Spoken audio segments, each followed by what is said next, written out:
How to use Actual Budget. First, go to Actual Budget website and sign in with your email and password.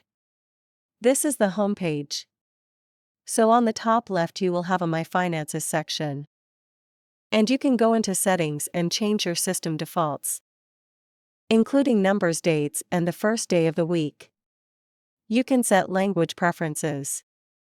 You can even go into bank syncing, and for that you must add an account to get started with bank.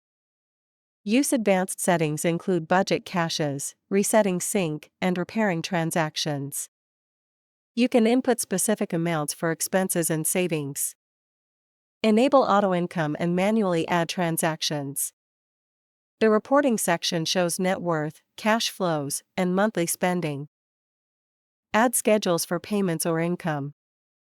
Create automated rules for transactions. You can rename categories here. That's it. Thanks for watching.